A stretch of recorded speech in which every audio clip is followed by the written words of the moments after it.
अध्यक्ष महोदय, आपण मला अर्थसंकल्प 2026-27 वर बोलण्याची संधी दिली त्याबद्दल मी आपला आभारी आहे. साहेब, 26-27 चा अर्थसंकल्प ज्याच्या खर्चासाठी 7,69,000 कोटीच्या वर ही तरतूद करण्यात आलेली आहे. फिस्कल डेफिसिट हे 3% खाली ठेवण्यात आलेलं आहे. रेव्हेन्यू डेफिसिट 1% खाली ठेवण्यात आलेला आहे. आणि GSDPच्या समोर आपण जेव्हा आपण कॅल्क्युलेट केलं ती टक्केवारी आता 20%च्या जवळ आलेली आहे. अध्यक्ष महोदय, जेव्हा आपण GSDPच्या माध्यमातून कॅल्क्युलेशन करतो, आपण हे सगळे आकडे आटोक्यात आणण्याचा आपण जो प्रयत्न केला आहे, मी सरकारचं, सन्मान्य वित्तमंत्र्यांचं मनापासून अभिनंदन करतो, त्यांचं कौतुक करतो. एक दुसरी बाजू जेव्हा आपण GSDPची बघतो, GSDPचा अर्थ आपल्याला सगळ्यांना माहिती आहे, राज्याचा GDP. आता राज्याचा GDP जेव्हा आपण बघतो तो 51 लाख कोटीचा आहे. अध्यक्ष महोदय, 51 लाख कोटीचा आपला GSDP असल्यानंतर आपण त्याच्यावरती लोन कॅल्क्युलेट केला तर ती अमाऊंट 20%वर आलेली आहे. अध्यक्ष महोदय, तुम्ही जर GDPचं कॅल्क्युलेशन, हा आकडा आला कुठून 51 लाख कोटीचा? कधी माहिती काढा अध्यक्ष महोदय. GDPचा आकडा हा अस्तित्वातला आकडा नसतो,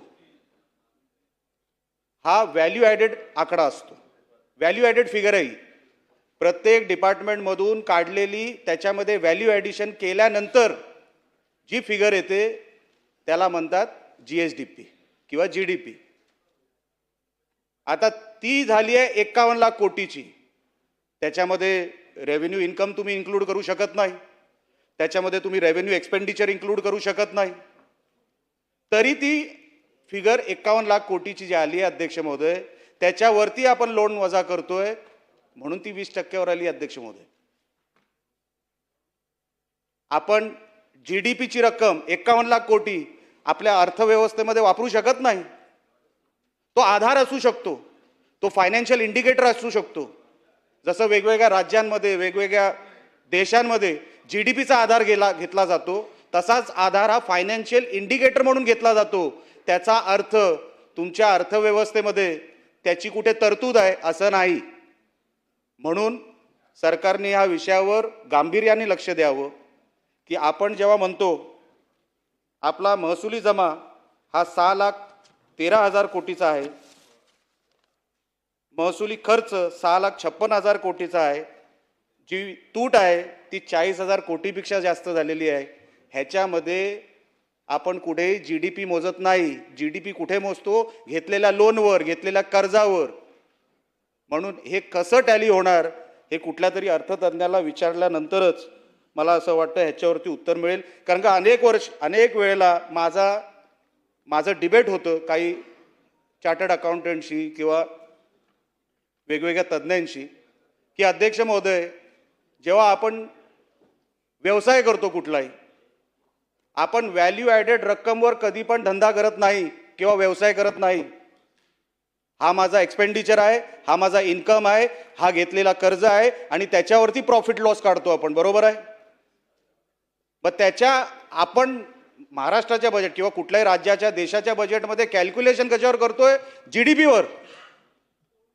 आपण खाजगी व्यवसायामध्ये कधीही व्हॅल्यू ॲडेड फिगरवर आपण कॅल्क्युलेशन करत नाही.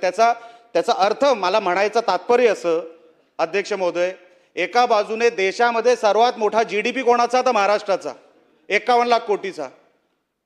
पण आपण दरडोई उत्पन्नमध्ये, पर कॅपिटा इन्कममध्ये आपण 5व्या क्रमांकावर आहोत. जर देशामध्ये GDP मध्ये आपण 1 नंबरवर आहोत तर पर कॅपिटा इन्कममध्ये आपण 5व्या क्रमांकावर कसे? आपल्यानंतरचं राज्य कर्नाटक, आपल्यानंतरचं राज्य तेलंगणा, ह्यांचं दरडोई उत्पन्न आपल्यापेक्षा जास्त आहे. आणि आपलं दरडोई उत्पन्न सर्वात जास्त GDP असून सुद्धा आपलं पर कॅपिटा इन्कम कमी कसं? ह्याचं कुठेतरी समतोल लागला पाहिजे. ह्याच्यामध्ये कुठेतरी आपल्याला कळलं पाहिजे की एका बाजूला 11 लाख कोटीचं आपलं कर्ज झालं, त्याच्यावरती कॅल्क्युलेशन आपण GDPवर करतोय, पण मुळात आपण 40,000 कोटीच्या आपण तूटमध्ये आहोत, डेफिसिटमध्ये आहोत. हे कधी भरणार, कसं भरणार, ह्याचं कधीतरी सरकारकडून उत्तर मिळावं ही अपेक्षा अध्यक्ष महोदय आपल्याकडून आहे. जसं मी तुम्हाला सांगितलं की हा सगळा सेक्टर आपला जो फायनान्शियल सेक्टर आहे, जो इन्कम सेक्टर आहे, तो सर्व्हिस सेक्टर आहे अध्यक्ष महोदय. मी वेगवेगळ्या विभागांवर बोलणार नाही, कारण का उद्यापासून ती तरतूद आहे. वेगवेगळ्या विभागांसाठी जी काही वेळ मिळालेली आहे ती उद्यापासून आहे. मी बजेटवर बोलण्यासाठी उभा आहे. तर मी बजेटवर बोलण्यासाठी जेव्हा आपण मागणी करतो तर आपण इतर राज्याशी तुलना करतो. अध्यक्ष महोदय, आज महाराष्ट्र सर्वात मोठा देशामधला GDP कॉन्ट्रीब्युटर असून सुद्धा आज आपण देशाच्या आर्थिक पूलमध्ये म्हणजे आपल्याला केंद्र सरकारातून काय मिळतं तर आपण 6.4% आहोत. आपण देतोय किती? डायरेक्ट टॅक्सेसच्या माध्यमातून 36%. सर्वात जास्त GSTला कॉन्ट्रीब्युटर महाराष्ट्र, सर्वात जास्त डायरेक्ट टॅक्स कॉन्ट्रीब्युटर महाराष्ट्र, पण आपल्याला मिळत आहेत किती? 6.4%. 16th फायनान्स कमिशनमध्ये जेव्हा मागच्या वर्षी मला असं वाटतं 2025 मध्ये त्यांची मीटिंग गठीत झाली आणि त्याच्यानंतर 2026 ते 2031 पर्यंतचा जो 5 वर्षाचा विंडो असतो फायनान्स कमिशनचा, त्याच्यामध्ये महाराष्ट्राला 6.4% निर्धारित करण्यात आलं.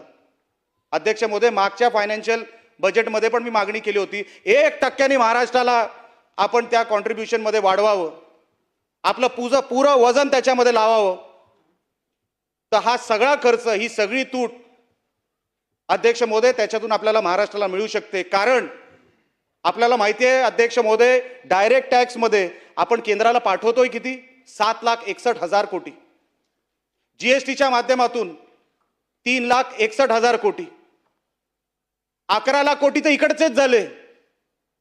आणि आपण ग्रँट आणि आपले GSTची आपण रक्कम जर आपण मिळते किती ती कॅल्क्युलेट केली 1,09,000 कोटी. आपण देतोय किती? 100 रुपये. मिळत आहेत किती? 6 रुपये. UP राज्य देत आहे किती? 1 रुपया. मिळत आहेत किती? 2.5 रुपये. UP राज्य, तिथे कुंभमेळा झाला, त्यांचं फायनान्शियल आता सगळं बरोबर झालं. आज साहेब त्यांची टक्केवारी किती आहे गव्हर्नमेंट पूलमध्ये? केंद्र सरकार त्यांना देत आहे किती? आज साहेब UP सरकार हे सरप्लसमध्ये आहे. त्यांचं बजेट सरप्लसमध्ये आहे 78,000 कोटीमध्ये. UP सरकार सरप्लसमध्ये असून केंद्र सरकार त्यांना पाठवतंय किती? 3,60,000 कोटी. आपण काय वाईट केलंय? आपण श्रीमंत राज्य आहोत, ही आपली चूक आहे का? अहो, आपण वेगवेगळ्या राज्यांना सांभाळतो अध्यक्ष महोदय, आपल्या महाराष्ट्राला कोण सांभाळतंय? 1% फक्त वाढवायचा होता 2026 ते 2031 पर्यंत. माझी आपल्याकडे विनंती अध्यक्ष महोदय, आपण जेव्हा हे सगळे फायनान्स सेक्रेटरी आणि फायनान्स डिपार्टमेंट जेव्हा केंद्र सरकारच्या फायनान्स डिपार्टमेंट बरोबर बसत असेल, चर्चा करत असेल, तर किमान ग्रँडमध्ये आपल्याला जे पैसे मिळतात, जे आपल्याला GSTचा वाटा मिळतो, त्याच्यामध्ये कुठेतरी आपली टक्केवारी वाढवावी आणि मग आपण वेगवेगळ्या डिपार्टमेंटवर चर्चा करावी की कुठल्या डिपार्टमेंटमध्ये किती खर्च होतोय. अध्यक्ष महोदय, आर्थिक अहवालामध्ये इकॉनॉमिक सर्व्हे ऑफ महाराष्ट्र 2025-26 मध्ये काय उल्लेख आहे की पावसाळा चांगला असून सुद्धा आपण शेतीमध्ये प्रोडक्शन कमी केलं. जो सर्वात मोठा सेक्टर आहे तो सर्व्हिस सेक्टर आहे, कॉन्ट्रीब्युटर. त्याच्यानंतर अध्यक्ष महोदय, MSME जे आपल्या राज्यामध्ये आर्थिक अहवालानुसार 2.52 कोटी नोकऱ्या देतं, ज्याचं पोर्टल आहे, त्या पोर्टलवर 62 लाख लोकांनी नोंदणी केलेली आहे. त्या MSME सेक्टरकडे आपण कधी लक्ष देणार आहोत अध्यक्ष महोदय? 63 लाख हे व्यावसायिक आहेत, त्याच्यातले 62 लाख हे मायक्रो एंटरप्राइजेस चालवत आहेत, त्याच्यानंतर स्मॉल, त्याच्यानंतर मीडियम. आपण कधी त्यांच्यावर लक्ष देणार आहोत? आर्थिक उलाढाल आपल्याला वाढवायची ना अध्यक्ष महोदय. आपण केंद्र सरकारच्या पैशावर अवलंबून आहोत. आर्थिक अहवाल, हे माझं नाही म्हणणं आहे, आर्थिक अहवालामध्ये म्हणणं आहे की अजून पण आपण GSTच्या पैशावर अवलंबून आहोत. साहेब, आपण इन्कम सोर्स तयार केले पाहिजे. इन्कम सोर्स आपण तयार केले नाही तर कधी ना आज आज कर्नाटक राज्य, मला कुठल्या राज्याची स्तुती करायची नाही आहे, आज पण महाराष्ट्र कर्नाटकापेक्षा खूप पुढे आहे. पण कर्नाटक राज्य हे केंद्र सरकारवर डिपेंड किती आहे? फक्त 25%. मला एक सांगा अध्यक्ष महोदय, हे आपण कधीपर्यंत चालवणार आहोत? कसं आपण हे आर्थिक गणित बसवणार आहोत? आजपर्यंत महाराष्ट्र 1 नंबरवर आहे, 1 नंबरवरच राहणार, त्याच्यातून कोणच महाराष्ट्राला हलू शकत नाही. पण अध्यक्ष महोदय, मी जेव्हा केंद्रामध्ये म्हणजे पार्लमेंटमध्ये खासदार होतो तेव्हा अर्थमंत्री सन्माननीय स्वर्गीय प्रणबजी मुखर्जी होते. ते नेहमी एक वाक्य बोलायचे, budget depends on 3 things: economic reforms, social reforms and taxation. Taxation मधला आपला सगळा पैसा जातो केंद्र सरकाराकडे. सोशल रिफॉर्म्स म्हणजे आपली लाडकी बहीण योजना झाली, शेतकऱ्यांची कर्जमाफी झाली, हे सगळे सोशल रिफॉर्म्समध्ये आपण मोजतो. आपल्या महाराष्ट्रामध्ये इकॉनॉमिक रिफॉर्म्सवर कधी लक्ष देणार आहोत आपण? काय आपल्या महाराष्ट्राची इकॉनॉमिक रिफॉर्म पॉलिसी? कोणतरी तिकडे 15 वित्त आयोग 16 वित्त आयोगाचे अधिकारी बसणार आणि आपला बजेट ठरवणार?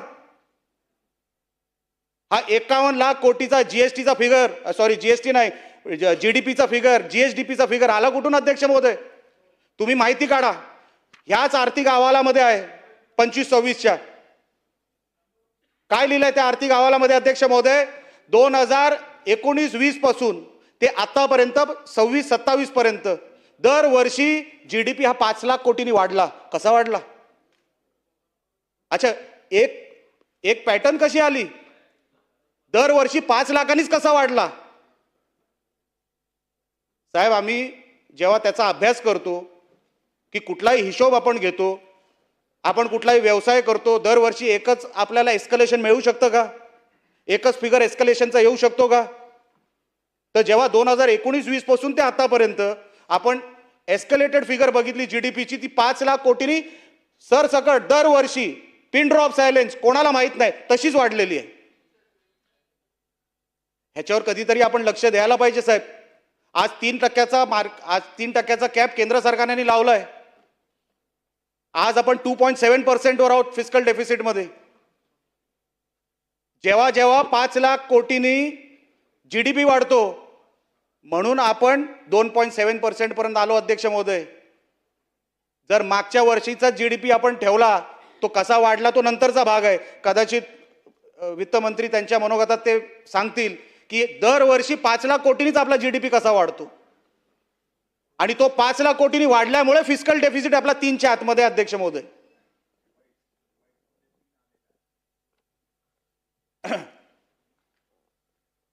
सदस्यांचं म्हणणं रिवाइज मध्ये 3 आलेलं आहे, ते मला माहित नाही, माझ्या बघण्यामध्ये 2.7 आहे.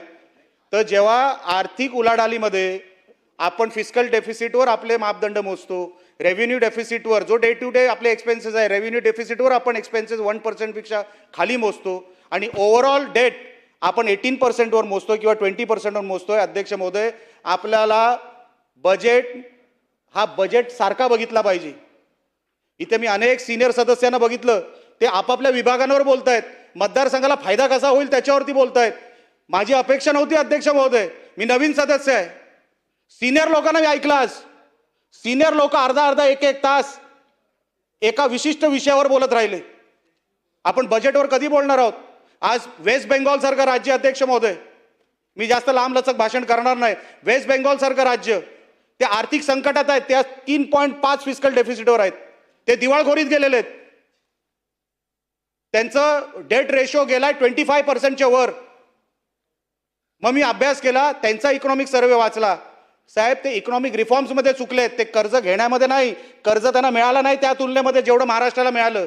पण कर्जामुळे नाही तर त्यांच्या इकॉनॉमिक रिफॉर्म्समुळे ते चुकलेत बंगालसारखं राज्य, आणि म्हणून ते दिवाळखोरीत चाललंय.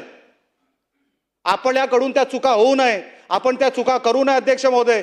म्हणून माझी विनंती आहे सरकारला आपल्या माध्यमातून की आपण जेव्हा वित्तमंत्री याच्यामध्ये उत्तर देतील, या सगळ्या विषयांवर आपण प्रत्येक विभागाला किती देतो अध्यक्ष महोदय ते नगण्य. आताच्या वेळेला आपण आर्थिक व्यवस्था सुधारण्यासाठी आपल्याला काय पावलं इकॉनॉमिकली उचलावी लागणार. सोशल रिफॉर्म्सचा आपण बघतोय, टॅक्सेशनचा आपला भागच येत नाही कारण का तो सेंट्रल गव्हर्नमेंटकडे जातो. मग आपल्याकडे स्टेट लेवल टॅक्सेस जे आहेत, जे काय स्टॅम्प ड्युटी मिळते, जे काय आपल्याला रजिस्ट्रेशन चार्जेस मिळतात, ते आणि आपलं उत्पन्न त्याच्यामध्ये आपण राज्याला कसं उभं करायचं, कसं त्याच्यातून आर्थिक संकटातून बाहेर काढायचं. अध्यक्ष महोदय, मला ह्या गोष्टींची उत्तरं मिळाली तर खरोखरच वित्तमंत्र्यांचा मी आभार व्यक्त करीन. बाकी मी कुठल्याही विभागावर बोलणार नाही, कारण का त्या विभागवार चर्चा उद्यापासून आहेत. माझं जे काय म्हणणं होतं ते मी सभागृहाच्या समोर ठेवलेलं आहे. कधीतरी राज्य सरकार आणि हे सगळे अधिकारी जे हे बजेट बनवत असतील, सचिव बनवत असतील किंवा फायनान्स खातं बनवत असेल, त्यांना माझं सांगणं आहे, हे सगळं करत असताना आपण आपलं आर्थिक परिस्थिती सुधरेल कशी, नुसता GDP वाढला म्हणून राज्य सुधारलं असं समजण्याचं कारण नाही. अध्यक्ष महोदय, फिस्कल डेफिसिट 3% आतमध्ये राहिलं, ते कॅल्क्युलेट होतं GDPवर, त्याच्यामध्ये आपला थेट संबंध येत नाही. अध्यक्ष महोदय, कधीतरी या प्रश्नांची उत्तरं या सभागृहामध्ये मिळाली तर बरं होईल. मी परत एकदा आपला आभार व्यक्त करतो आणि इथेच थांबतो. धन्यवाद.